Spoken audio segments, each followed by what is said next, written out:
Thanks for coming. It's great to see so many people here this evening. It's really heartwarming, especially for something so important as a discussion about helping Arklow become an autism-friendly town. I'd like to thank William from As I Am for attending this evening and helping us with this process, and to the individuals, groups and organisations who've worked tirelessly to get us to this point. As many of you know, this is a topic very close to my heart. My own son has Down syndrome and autism, and it's through him I've learned to see the beauty in the world differently and to navigate a society that's not always open to that difference. But I've also seen the power in understanding and acceptance. And that's what this evening is about. It's about hope and about creating a future for every individual in Arklow, regardless of their neurological makeup, so they can be seen, valued and to be supported. And I think this evening at this meeting, it's proof that we as a community are willing to take those vital steps. And there's no reason why Arklow can't lead by example. It's about small steps, simple acts of awareness and compassion and empathy that can ripple outwards and make such a big difference. But it's going to take all of us, and that's why your presence here this evening is so important. It just shows your willingness to come on board and to create something truly special for everybody. In a few moments, William's going to do a presentation and guide us through that process. But I'd like to invite anybody who wants to get on board to either become a champion onto the committee or just as a volunteer to share your details if you haven't already. Like, this is a community effort, it really is, and it takes all of us. I'd like us to start this meeting with an open heart and a shared commitment to make Arklow not just an autism-friendly town, but a community for all. Communities really do build communities, and we all deserve it. Thanks a million.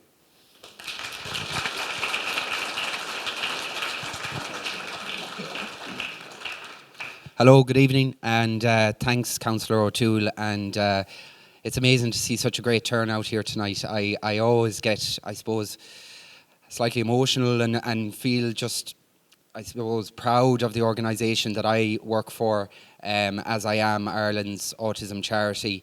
In case there's any of you down there that aren't aware of who we are and what we do, this is our CEO and founder, Adam Harris, who founded the charity 10 years ago. So we celebrated our 10th anniversary last year. And our vision is an Ireland in which every autistic person is accepted as they are, equal, valued and respected. Our purpose is to advocate for an inclusive society for autistic people that is accessible, accepting and affirming. And we work to support the autistic community and their families to fully engage in Irish life and build the capacity of society to facilitate true inclusion.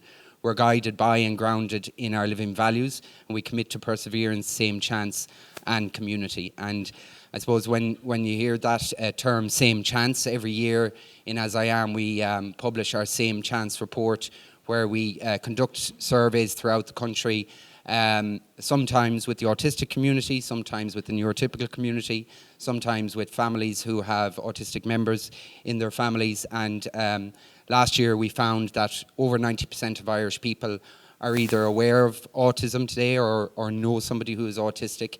And I suppose, to paraphrase Adam Harris, he says, being aware of something is fine. You can be aware of anything sitting at home on the couch while the television is on and the football is on, but to actually understand and accept autism is an entirely different matter. So I suppose if you're sitting here tonight and you're wondering, if you're coming over here tonight, you're wondering, well, what am I going to come away from here tonight with? And what is William Nestor and Derek Byrne and Councillor Warren O'Toole and the other members of the committee are asking you to do?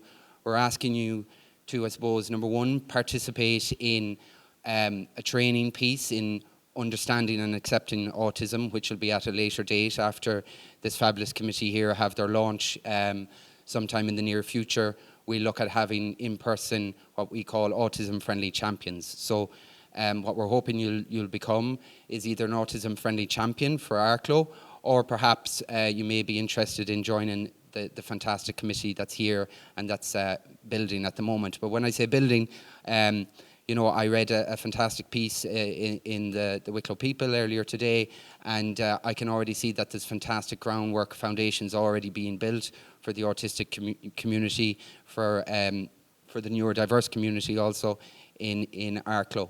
If we could just flick to the next one there, that'd be great, thanks. So just to explain what an autism-friendly community is, and I suppose to give you a bit of background to that first, in 2018, Adam Harris looked across the world to see what was being done in cities and towns, particularly across Europe, in terms of accessibility for autistic people. He could see that there was, I suppose, a lot of good intentions. There was a lot of, I suppose, box ticking being done in terms of some countries saying they were being autism friendly, but he wanted to create a framework where it was meaningful, where there was meaningful changes happening in terms of accessibility of the daily life of autistic people as we live, work and play. So we developed a framework, or he developed a framework, I should say, and in 2018-2019 a partnership was made with Musgraves nationally around sensory hours, quiet times in all of their supermarkets and stores throughout the country, which began in Clonakilty and West Cork. And that's how this Autism Friendly Towns programme really kicked off. And they developed a charter of inclusion, a town plan for Clonakilty. They implemented that infrastructurally and in terms of accessibility, provided training throughout the community and providing sensory accommodations for autistic people in their places of work and play. And they achieved the autism-friendly status, which was, I suppose, credible because it was an independent judging panel that was able to review all the criteria that we set out. So what is that criteria, and what is Arklow achieved through this voluntary steering committee? I should add, this is volunteerism. So one, a community which makes a commitment to put in place measures to improve the accessibility for and promote acceptance of autistic people. So it's project-led by a committee with representatives from the local community and autistic advocates, which we have already. It's a 3-year plan in place to measurably improve the quality of life for autistic people in the community. So this doesn't have to be done overnight. It can be done in less than the 3 years. So potentially Arklow could become the first official autism-friendly town in Wicklow. Just before the Christmas, Monaghan town became the first town in Ulster to come on board and are at a similar stage in the journey as you are. So committees are popping up all over the country. We have over, I think, 36 as of today, communities, towns, villages who are engaging in the programme. So how do we measurably improve the quality of life for the autistic community? That's a required number of autism-friendly champions, which I'll touch on in a moment. And number 5, campaigns to educate the wider public about autism acceptance and accessibility. That's what we're doing here tonight. That's what we'll be doing at the launch and at further events, and has already been ongoing through the fantastic support groups in the community here. So what is an autism-friendly champion? What am I asking, what are the committee and I asking you to do tonight? It's an organisation or a business within the town which signs up to be part of the Autism Friendly Towns programme. So if you haven't already done so, filling out your details is vitally important so that the committee can contact you through email or by phone, whichever your preference is for. Depending on the size of the organisation, the required number of people undertake training as part of the initiative. I'll speak to that in a moment. The organisation commits to making small sensory communication or predictability adaptations to improve accessibility for autistic people, and I'll delve into that in a moment as well. And this information is displayed publicly in support of the initiative. And what does that mean and what does it look like? So once you've implemented all of these criteria as a business organisation, public service, if you're the library, the Garda station, the GP surgery, the coffee shop, the hotel that we're in here, so on, training our team, putting in place visual supports, visual guides we call them, or social stories, which can be, they can be videos of a walkthrough of what the experience is like to shop in your store or use your service or so on, because predictability is so important for many of the autistic community. Knowing what's going to happen in advance can de-escalate the potential of a meltdown. So being assistance dog friendly, that's just being aware of the legislation around assistance dogs in Ireland, which is freely available online. Running a quiet time, which is possible for any business organisation, workplace to do, and providing a quiet space, which I suppose will depend on the scale and size of your business, and we can provide support on that also at a later date, and making any other sensory accommodations where possible. Excuse me. So how many champions does Arklow need? We're at the town, we're in the middle piece here, so the quota is 30 overall, 10 businesses, 10 voluntary organisations, 10 public services. Now I'll say at this point, and I've already mentioned it to the committee, and I suppose it's this piece is the committee's work. Sometimes the public services is quite difficult to reach, so there can be crossover, and we are, I suppose, flexible and lenient, but I suppose as long as a minimum of 30, it's not, it is a target, but it can obviously be more than that.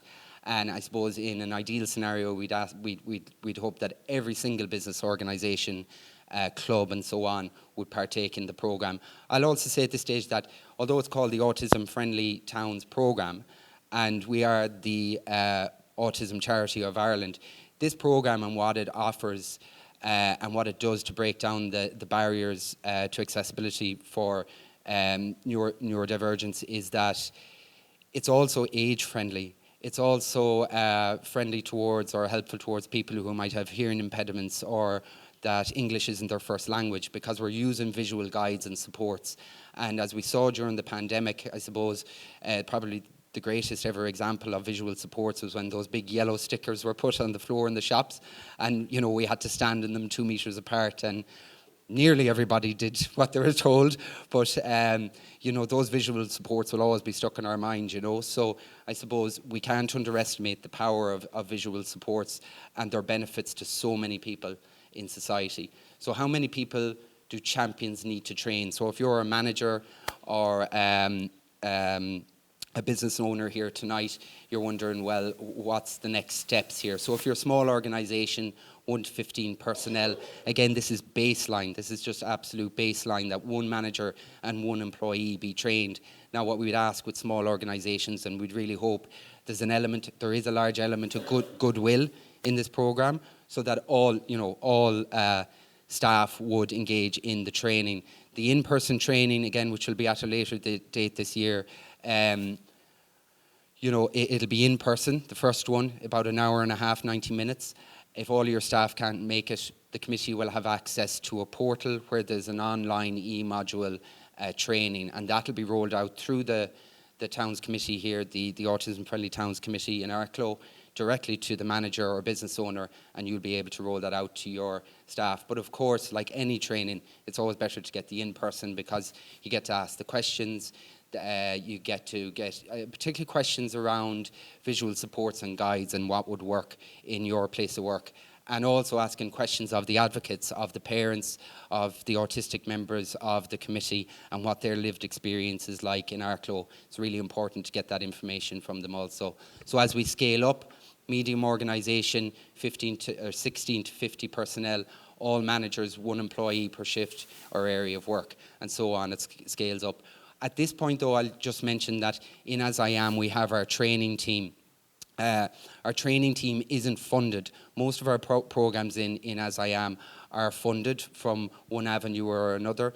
For instance, this Autism Friendly Towns program is funded by PTSB. However, we have a training team that provides businesses with, I suppose, a heavier, weightier training piece for larger businesses. Example, a hotel, for instance, in the hospitality sector, who would need bespoke training around what services they provide. We'd also provide a sensory audit of the entire building and file back to them a report of changes they could make and so on. And I suppose a consultation is had with a member of the training team and the business or organisation beforehand to identify exactly what would be needed for them to achieve autism-friendly accreditation in their own right. So that's different from being an autism-friendly champion. And I'll say to that there's costs involved with that because our training team isn't funded. So how can they access training? So I've touched on that already, the online training, the in-person training, blended training as we go along. I won't be coming to Arklow, 4 or 5 times a year, unfortunately, because I coordinate the programme nationally, but members of the committee and subcommittee that'll hone in on the training, they'll deliver it in a blended fashion. So if you're to leave here tonight and just, I suppose, try and remember one slide, I suppose, it's this one I'd always touch on, is what we're actually really trying to do is to break down the invisible barriers to accessibility for the autistic community. And sometimes somebody stops me and says, oh, they're not all invisible, and that's correct. There's visible and invisible barriers, but the 4 key pieces are the communication for autistic people, how information is given, received and understood, and having that knowledge in advance, whether you're a business owner, a football coach or so on, and you have that information in advance of coaching an 8-year-old boy, autistic boy or girl or so on, knowing from the parent in advance that this is their preferred method of communication, and remaining consistent with that information is so important. It's so vital. It can sound like such a simple thing that it could almost pass us by, but it actually it can prevent meltdowns in so many various situations in the community. Predictability, as I mentioned earlier, knowing what will happen next and what is expected and how you can respond.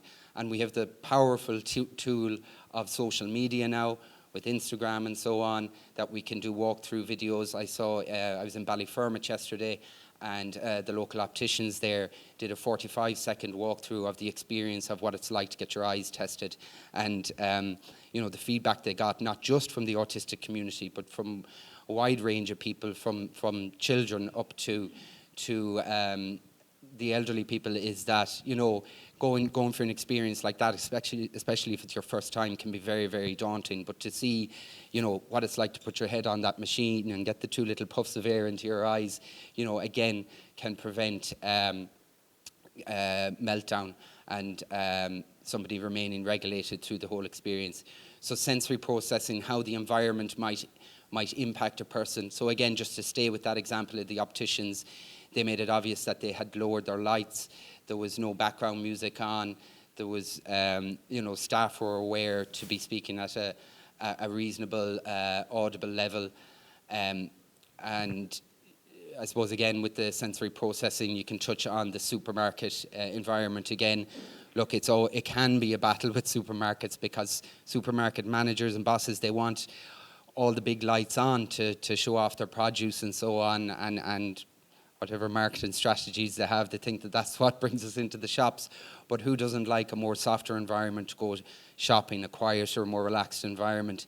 And we'd always be supporting engagement with the retail sector to change their sensory environment as much as possible. And on quiet times, I suppose, if that's maybe a thought that's going on with somebody at the moment, is it reasonable and acceptable to think that maybe 1 hour a week or 2 hours a week is enough to go shopping for an autistic person or somebody who's neurodiverse, or that it's reasonable to be able to go swimming at 8 o'clock on a Thursday morning between 8 and 9 and go to the cinema between 11 and 12 on a Wednesday? It's not. That's not being inclusive. So we're asking people to go that bit extra, and when they're thinking of their quiet times, quiet hours, to, insofar as possible, to give as much of a spread so that daily life is that much more accessible for autistic people. And the biggest barrier of all, judgment and attitude, perceptions, attitudes, and level of understanding of others. I'm sure that there's people in this room who have horror stories, negative stories of lived experiences, and as this journey goes on, it's important to hear about those. It's important to hear, I suppose, the level of misunderstanding that's out there. But to keep it on a positive note, that's why we're here tonight. That's why you've taken the time out of your schedule to come here. So in order to, I suppose, broaden our attitude and our outlook on autism. So this is one element that businesses and organizations can I suppose it can be helpful in terms of regulation for autistic people. sensory boxes or with fidget items in them.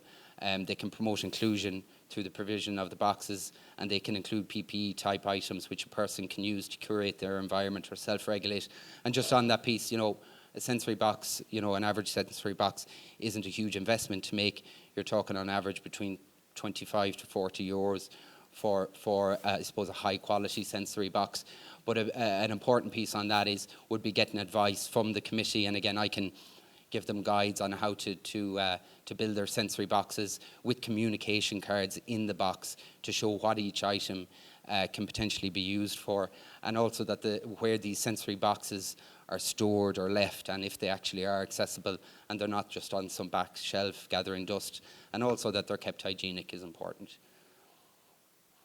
So quiet times, just to go a little bit further into that, it's a designated time in which stimuli is reduced and the environment is calmer, and this can be applied in many sectors such as public services, retail, hospitality and leisure.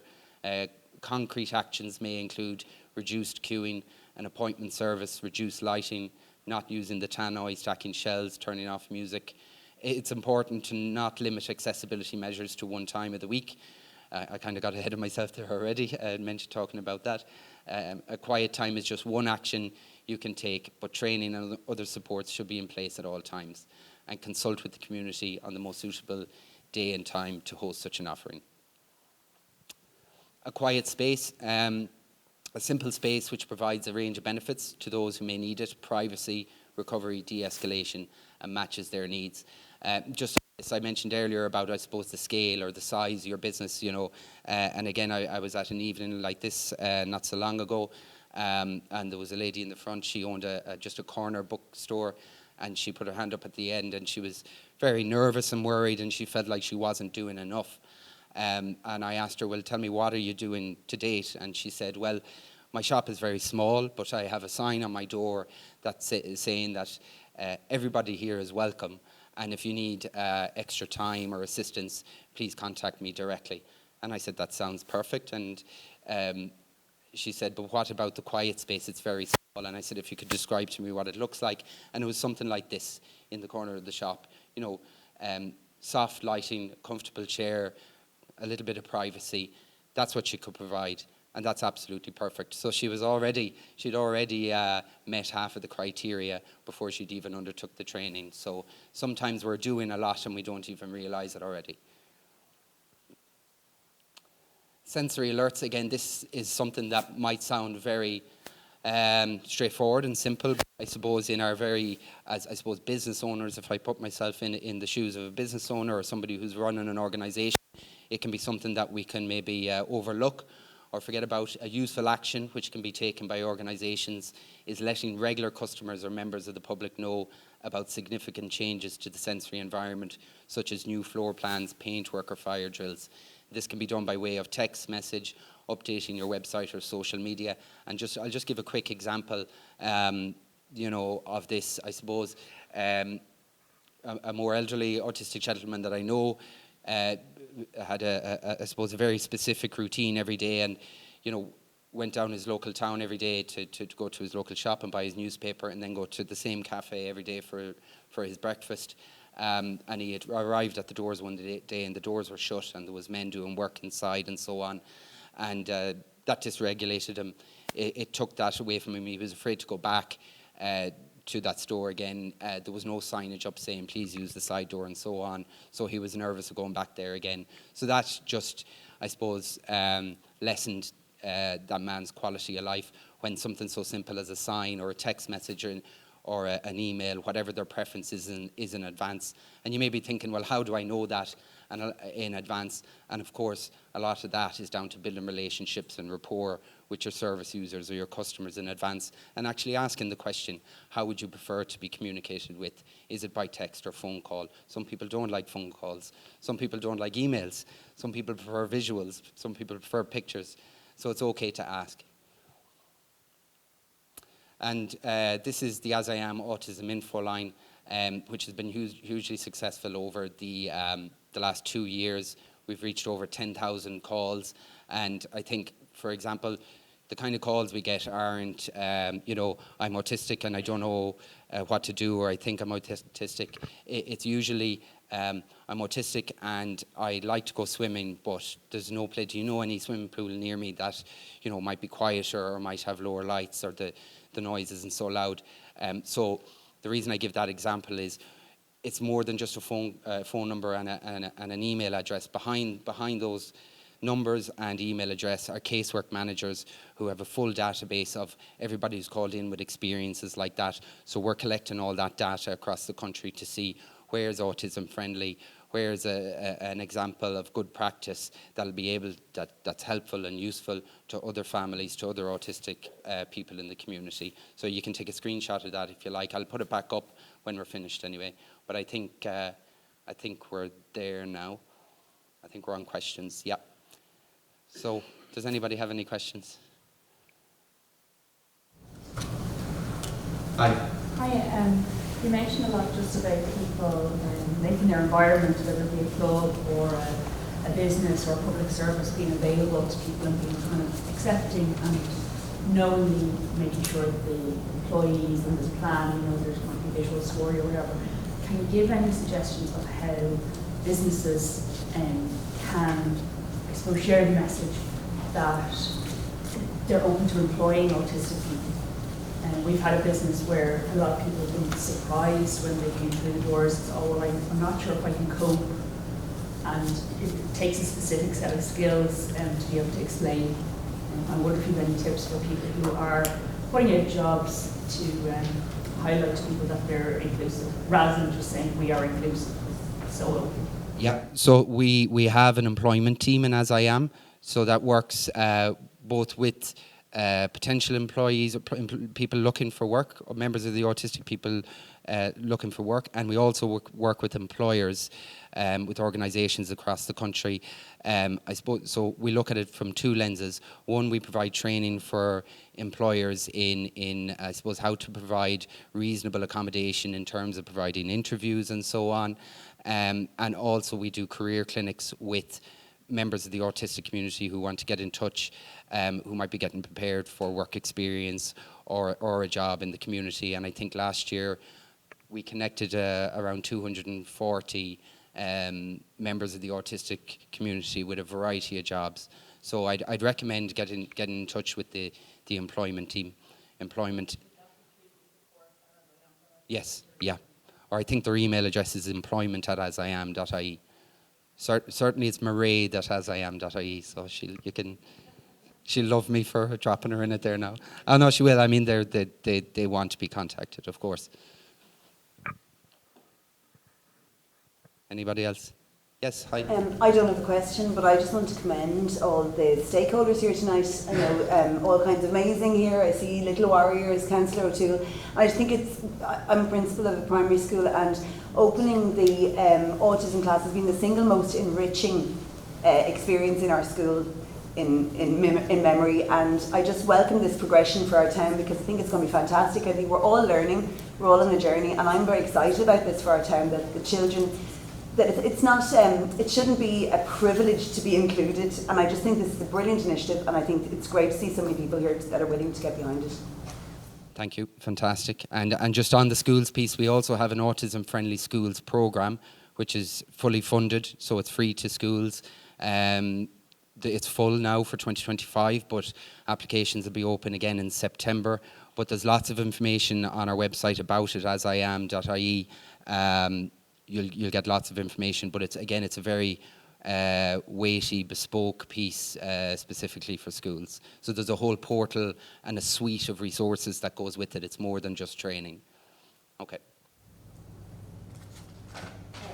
We've a great turnout of clubs here, you know, football clubs, basketball clubs, the tennis club. So when it comes to the amount of training that needs to be done, does it depend on the size of the club, as in the members or coaches, or how does that work with the training and for large clubs?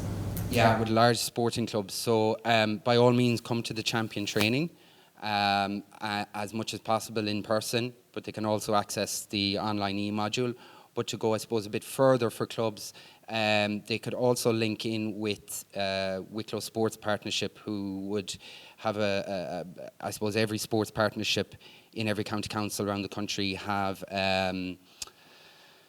it's disability training, I think, is it? Is it? Yes? Yes. It's online, I think it's €10 to do it. But I think that is probably, at the moment, the best that's out there, really, yeah, for sports clubs. But I coach a little bit of underage football in the GA club, so if anyone wants to have a chat after, I can do that. Anybody else? William, could you tell us a little bit about adult sports and that sort of line of thought? Yeah. What's available and how to support adults? Yeah, again, so we have an adult support team in As I Am. So there are some existing adult groups which are mostly in Dublin at the moment. There are online groups as well for adults. And look, I know that there's a lot of work that needs to be done there. I believe that particular area needs more funding from a national perspective. But again, in terms of Arklow, I mean, the world is your oyster in terms of what you want to do from your committee down, as in having subcommittees. I know other committees around the country have, say, a committee that takes care of the training piece, a committee that takes care of autism-friendly events, whether it be St. Patrick's Day and so on. So there's no reason why there can't be a subcommittee around adult supports, creating adult hangout groups if needed. To take an example, in Maynooth, who became autism-friendly, who achieved the status last year, they didn't just achieve the status and stop. You know, they're still going, and a great example is in the community college in Maynooth. A neurodiverse society was set up there, so when they had their celebration for achieving the status, for neurodivergent students spoke publicly in front of 200 people for their first time ever. So it was a really great example of best practice of a society starting up. So the same can be replicated for adult supports in Arklow.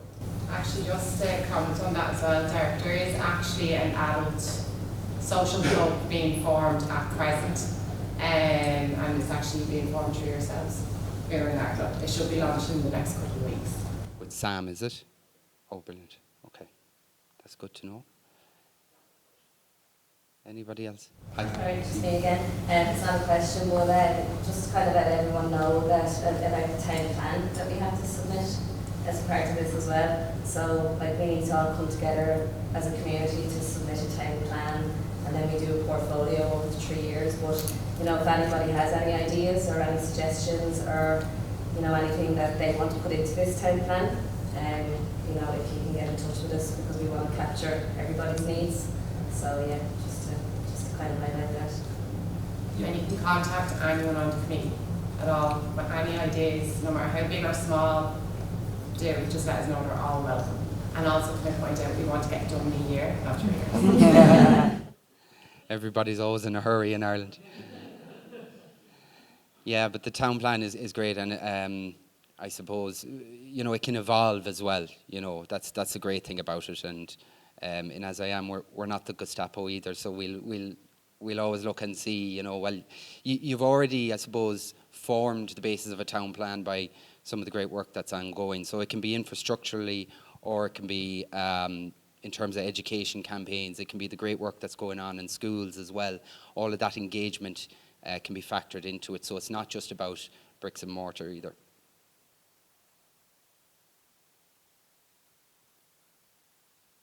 No? Nothing else? I think I'll hand back to... Oh, one more. Sorry, I'm the branch manager of Bank of Ireland in town. So specifically, who do I speak to about this? There's the numbers up there, 80 numbers. Oh no, so that number was the support line. Yeah, the As I Am support line. In terms of how we might look at doing something in the branch for this, we were talking about last week. Oh, sorry, I'm with you now. So training at asiam.ie. If you wanted to go down the autism-friendly accreditation route, it'd be training at asiam.ie. But I can have a chat with you after as well, and I can put you directly in contact with one of my colleagues if that's your wish. Yeah. Okay.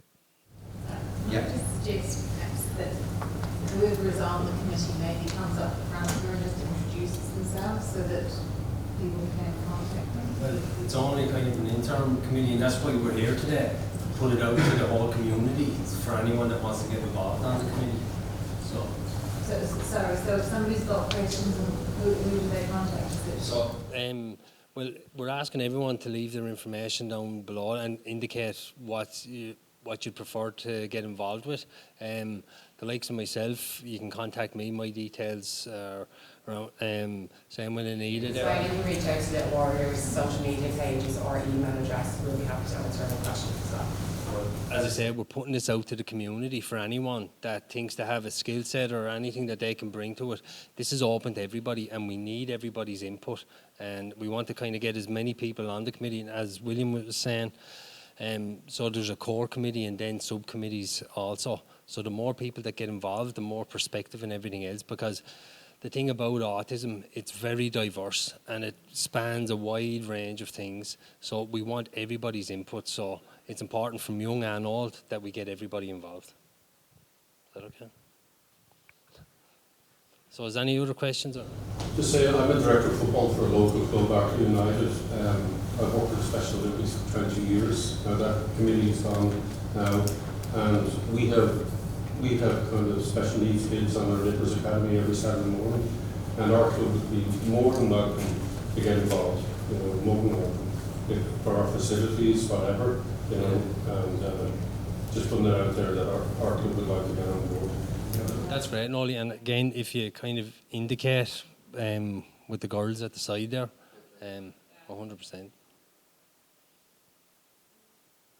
Anyone else? Everyone else happy? Just for everybody that has left details there, whether you want to be a champion or if you want to indeed get involved in the committee, we do have your details. If you haven't left them, leave them before you leave this evening. We will get back in contact with everyone. So we do have your details that have been given already, and then we'll follow up with a meeting afterwards as well.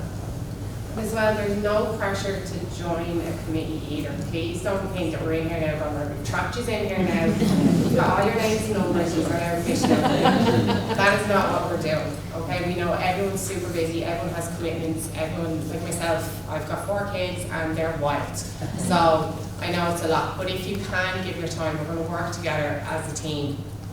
So it's not just one person. So just have a think about it, but again, there's no pressure.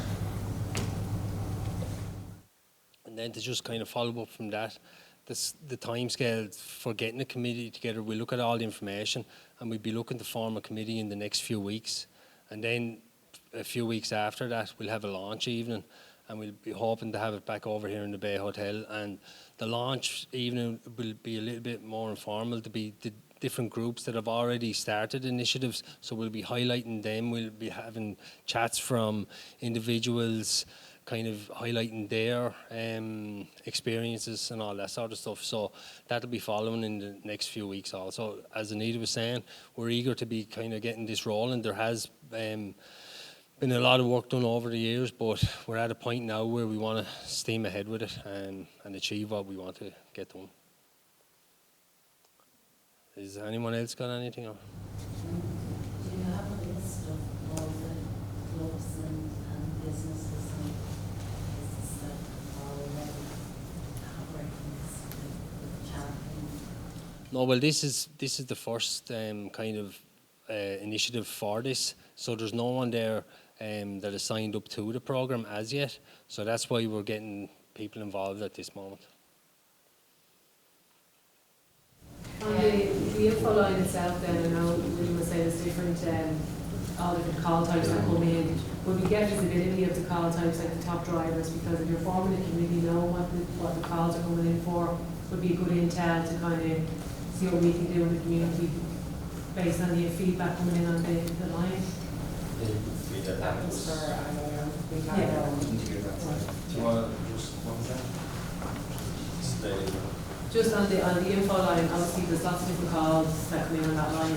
Yes. And just having the visibility of the call drivers, what's the top 3 calls coming in, it'd be a good learning for the community to say, well, what's the kind of things out there in the community that are pain points for autistic communities. Okay. You know, if that could be shared, that would be a good one to start. Just to kind of Yeah, I'll ask for that information. Yep, no problem. I think I'd safely say in the top 3 you'd be talking about diagnosis,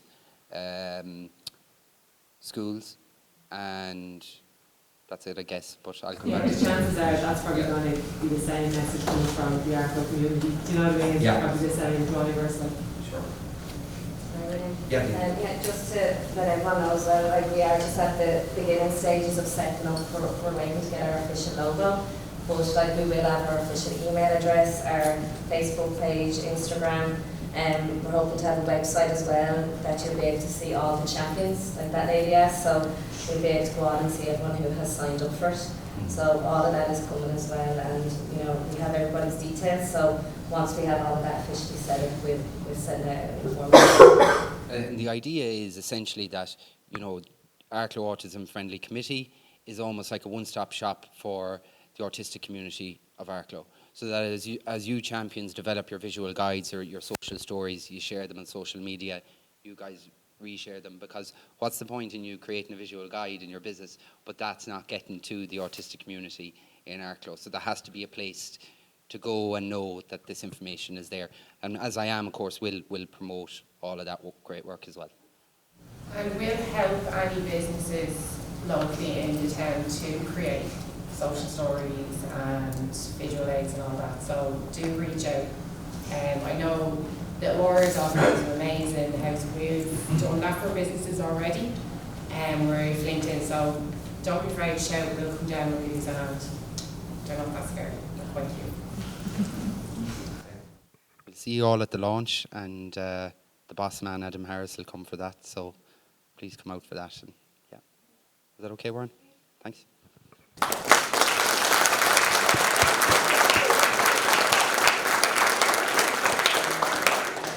And just before we wrap it up again, thanks to William. It was a great presentation. I'm sure you'll all agree. But a special thanks to the Bay Hotel, who gave us this room, generously gave us this room for this evening.